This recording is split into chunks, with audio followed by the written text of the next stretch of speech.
Throughout human history, ships have sunk for all sorts of reasons.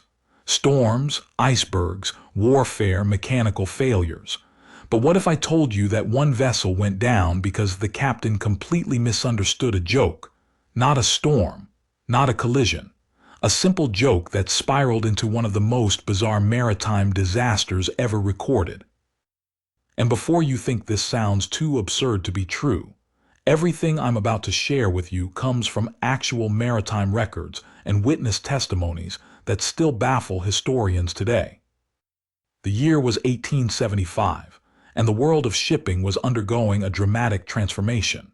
Steamships were beginning to replace the old sailing vessels, and with this new technology came new pressures, new responsibilities, and unfortunately, new ways for things to go catastrophically wrong.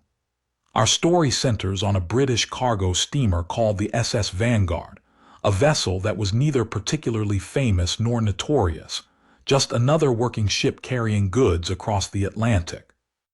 But what happened aboard that ship during one fateful voyage would become a cautionary tale whispered among sailors for generations.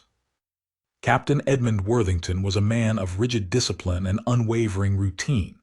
At 53 years old, he had spent more than 3 decades at sea, rising through the ranks with methodical precision. Those who sailed under him described him as competent but humorless, the sort of man who believed that maritime life required absolute seriousness at all times. He ran his ship like a military operation, with strict schedules, formal protocols, and zero tolerance for what he called frivolity. His crew respected his seamanship but feared his temper, and most importantly, they knew he had absolutely no sense of humor whatsoever. The Vanguard departed from Liverpool on a crisp October morning, loaded with textiles, machinery, and various manufactured goods destined for Boston.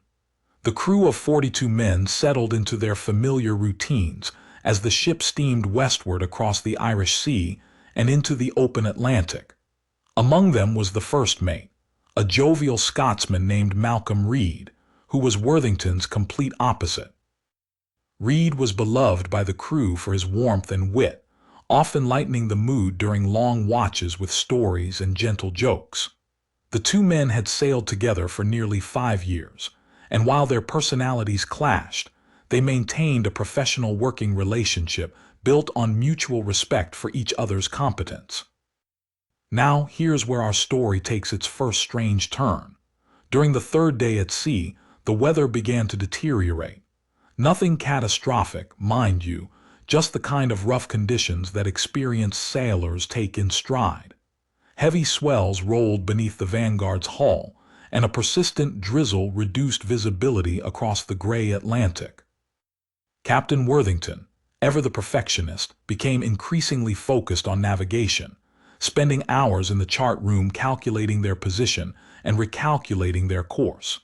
He was particularly concerned about ice reports that had been coming in by telegraph before they left port.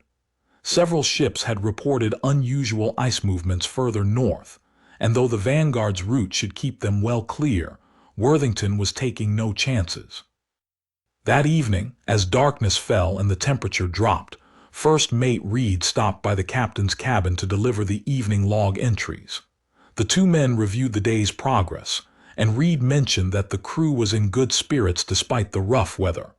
Then, in what seemed like harmless small talk, Reed made an offhand comment that would change everything. He said, and this is documented in the subsequent inquiry, "Well, Captain, at least we won't be playing bumper boats with any icebergs tonight, not in weather like this." Then he chuckled and added, "Though I suppose if we did hit ice, we could always serve chilled champagne to the cargo." It was a joke, a simple throwaway joke meant to lighten the mood during a dreary evening. Reed was referring to the fact that icebergs would be virtually impossible to spot in such poor visibility, which made the chance of encountering one remote since they were well south of known ice fields. The comment about champagne was just silly wordplay, the kind of gentle humor that sailors have always used to cope with the dangers of their profession. But Captain Worthington didn't laugh. He didn't smile. Instead, his face went pale and his eyes widened in what Reed later described as genuine alarm. The captain stood up abruptly from his desk and demanded, "What ice? What are you talking about? Have there been sightings?" Reed, confused by the reaction, tried to explain that he was only joking, that there was no ice, no sightings, nothing to worry about. But Worthington wasn't listening. He had seized on the word icebergs, and his mind had raced to the worst possible conclusion. You have to understand the context here. This was only 3 years after a major shipping disaster involving ice in the North Atlantic. The memory of lost ships and drowned sailors was still fresh in the maritime community. Captain Worthington, for all his experience, had a deeply ingrained fear of ice at sea, something that dated back to a close call he had experienced as a young officer. That near miss had left him with what we might today recognize as a form of trauma-related anxiety, though such concepts weren't understood in the 1870s. When he heard Reed's joke, his brain didn't process the humor or the context. Instead, it triggered an immediate panic response. Within minutes, Worthington had ordered an immediate course change. Despite Reed's protests that there was no actual ice danger, the captain commanded the helmsman to turn the ship southward, adding nearly 200 miles to their journey. Reed tried repeatedly to explain that he had been joking, that there were no ice warnings for their area, but Worthington brushed him off with increasing irritation. The captain insisted he was taking necessary precautions, and that was the end of the discussion. As the ranking officer, his word was law. The crew noticed the course change immediately. Experienced sailors can feel when a ship turns, especially such a dramatic alteration. Word spread quickly through the vessel that the captain had ordered them south because of ice warnings, though of course there had been no such warnings. Some of the older hands questioned the decision quietly among themselves, but naval discipline kept them at their posts. If the captain said they were avoiding ice, then that's what they were doing, even if none of them had seen or heard anything about ice. Here's where the tragedy begins to unfold in slow motion. By turning sharply south, Captain Worthington had steered his ship directly into an area of the Atlantic known for unpredictable weather patterns and strong currents. The new course put them on a heading that would take them through waters that were, ironically, far more dangerous than their original route. But Worthington was so fixated on the imaginary ice threat that he failed to consider the very real hazards he was steering toward. The next morning brought worse weather. The wind had picked up to gale force, and the seas had grown significantly rougher. The Vanguard was a sturdy vessel, but she was now taking the heavy swells at an awkward angle due to the course change. The ship pitched and rolled uncomfortably, and cargo began shifting in the holds. The chief engineer reported to the bridge that the constant pounding was putting unusual stress on the engine mountings, and he recommended reducing speed or returning to their original heading. Captain Worthington refused both suggestions. He was determined to maintain their southerly course until he was absolutely certain they were clear of the non-existent ice field. First Mate Reed tried one more time to reason with the captain. He brought the charts to Worthington's cabin and carefully explained that they had never been in any danger from ice, that his earlier comment had been nothing more than a poor attempt at humor. He apologized profusely for the misunderstanding and begged the captain to return to their proper course before the weather deteriorated further. But Worthington had by this point convinced himself that Reed was simply unaware of the true danger. The captain had created an entire narrative in his mind where ice warnings had come through channels that Reed didn't know about, where his years of experience had allowed him to read signs that his younger first mate couldn't see. It was a complete delusion, but one that felt absolutely real to him. By afternoon, the situation had become critical. The storm had intensified beyond anyone's predictions, and the Vanguard was taking a beating. Green water swept across the decks with every wave, and the crew worked frantically to secure anything that could break loose. Down in the engine room, the chief engineer and his men struggled to keep the machinery running as the ship heaved and shuddered. Several support beams near the boiler had cracked under the constant stress, and coal from the bunkers was spilling across the floor plates with each violent roll. Then came the sound that every sailor dreads, a deep, groaning crack that seemed to come from the very bones of the ship. One of the main hull plates had buckled under the combined stress of the storm and the cargo shifts. Water began pouring into the forward hold at an alarming rate. The pumps were started immediately, but they couldn't keep up with the flooding. Within 20 minutes, the bow was noticeably lower in the water, and the ship's list had become pronounced. Captain Worthington finally grasped the severity of their situation. He ordered all hands on deck and had the lifeboats prepared. But here's the truly heartbreaking part of this story. Even as his ship was sinking beneath him, even as his crew rushed to abandon ship in the middle of a raging storm, Worthington still believed he had made the right decision. He was convinced that if they had stayed on their original course, they would have hit an iceberg and sunk even faster. In his mind, he had saved them from one disaster, even if they were now facing another. The cognitive dissonance was absolute. The abandonment of the Vanguard was chaotic and terrifying. The heavy seas made launching the lifeboats incredibly dangerous, and the ship was sinking so quickly that there wasn't time to follow proper procedures. 42 men scrambled into 4 small boats as their ship groaned and settled deeper into the gray Atlantic. First Mate Reed made sure he was in the last boat to leave, along with Captain Worthington, following the old maritime tradition that the captain leaves last. As they pulled away from the dying ship, the men could see the Vanguard's bow completely submerged, her stern rising higher and higher out of the water. The propeller broke the surface, still slowly turning, and then with a final, almost gentle sigh, the ship slipped beneath the waves. She had been afloat for barely 6 hours after the hull breach. Everything happened so fast that the wireless operator never had a chance to send a proper distress signal, though he had managed to tap out a brief message saying they were taking on water. Now came the desperate struggle for survival. 4 small lifeboats in the middle of the North Atlantic during a major storm, hundreds of miles from the nearest land. The men rowed desperately, trying to keep the boats headed into the waves to prevent them from being swamped.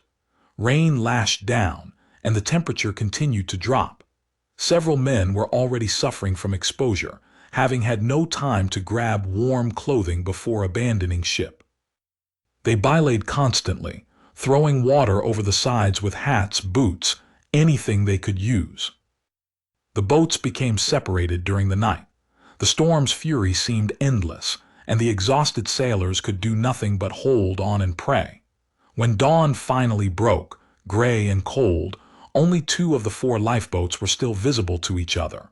The other 2 had vanished into the vastness of the ocean. In those 2 remaining boats were 23 men, including both Captain Worthington and First Mate Reed. 19 of their shipmates were gone, either drowned when their boats capsized or lost somewhere in the storm-tossed seas. For 2 more days, the survivors drifted. They had minimal supplies, no fresh water beyond what they could catch from the rain, and no clear idea of their position. Several men died from exposure during this time, their bodies gently lowered over the side with whispered prayers. The survivors huddled together for warmth, taking turns rowing to keep their blood moving and to maintain some semblance of control over their tiny crafts. On the morning of the 3rd day, a miracle occurred. A passing steamship, the SS Celestial bound for New York, spotted the lifeboats and altered course to investigate. The rescue was difficult in the still rough seas, but one by one, the frozen, dehydrated survivors were hauled aboard the Celestial. Of the original 42 crew members of the Vanguard, only 17 survived to reach New York. 25 men had died in the disaster, and all because of a misunderstood joke. The maritime inquiry that followed was thorough and damning. Investigators interviewed all the survivors, examined weather records, reviewed ice reports, and studied the Vanguard's planned route. Their conclusion was unequivocal. There had been no ice danger anywhere near the ship's original course. Captain Worthington had made an irrational decision based on a complete misunderstanding of First Mate Reed's harmless joke, and that decision had led directly to the loss of his ship and the deaths of 25 men. First Mate Reed testified at the inquiry, and his words were heartbreaking. He blamed himself for making the joke in the first place, even though the investigators made it clear that he bore no responsibility for what happened. "I was only trying to lighten the mood," he said. "It was just words, just silly words. I never imagined he would take them seriously. I should have known better. I should have understood that the captain didn't appreciate that sort of thing." Captain Worthington attended the inquiry but said very little. He sat through days of testimony with a blank expression, occasionally nodding or shaking his head. When finally called to testify himself, he maintained that he had acted appropriately given the information he believed he had at the time. He insisted, despite all evidence to the contrary, that he had heard or sensed ice warnings that justified his course change. The inquiry board determined that he had suffered from what they called acute navigational anxiety, and that this condition had caused him to make catastrophically poor decisions. His master's certificate was permanently revoked, and he was barred from ever commanding a ship again. Worthington never went to sea again. He spent his remaining years living in a small cottage on the English coast, rarely speaking to anyone, haunted by the ghosts of 25 drowned sailors. He died in 1889, and those who knew him said he never recovered from the guilt and shame of that voyage. First Mate Reed, despite being cleared of any wrongdoing, also left the sea. He couldn't bear to return to the work he had once loved, not when it reminded him of that terrible joke and everything that followed. The story of the Vanguard became a cautionary tale in maritime circles, though not in the way you might expect. Yes, it was used to teach the importance of clear communication aboard ship, but it also became a lesson in the dangers of unchecked authority and unquestioned command.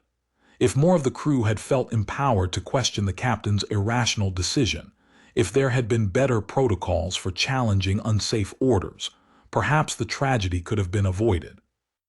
But there's an even deeper lesson here, one that resonates far beyond the world of ships and sailors.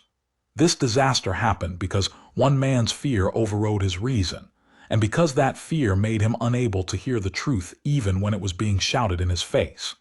Captain Worthington was so convinced of danger where none existed that he steered his ship directly into real danger, and he did it with the absolute certainty that he was doing the right thing. He couldn't accept that he had made a mistake because his entire self-image was built on being the infallible commander, the man who always knew best. How many times in history have similar disasters occurred because someone in power refused to admit they were wrong? How many lives have been lost because pride or fear prevented people from seeing reality clearly? The Vanguard story is extreme, yes, but the underlying psychology is something we all recognize. We've all known people who would rather be wrong than admit they misunderstood something. We've all seen situations where a simple miscommunication spiraled out of control because no one wanted to back down or say, "I made a mistake." And what about poor Malcolm Reed, whose innocent attempt at humor set this whole tragedy in motion? He spent the rest of his life carrying guilt that wasn't truly his to bear. The inquiry cleared him completely, but he couldn't clear himself. He replayed that moment thousands of times in his mind, wondering what would have happened if he had just kept his mouth shut, if he had just delivered the log entries and left without trying to make small talk. But here's the thing. It wasn't really the joke that sank the Vanguard. The joke was just the trigger.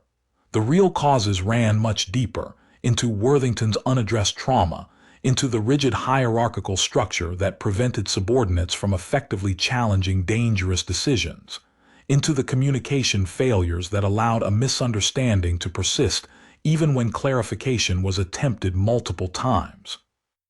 The maritime world learned from the Vanguard disaster, though the lessons took time to implement. Naval procedures were gradually reformed to allow for more input from officers and crew when safety was at stake. The absolute authority of captains was modified to include consultation requirements for major course changes. And perhaps most importantly, there began to be more recognition of the psychological pressures and potential mental health issues that could affect mariners during long voyages. The wreck of the Vanguard herself has never been found. She lies somewhere in the North Atlantic, her exact position lost to history.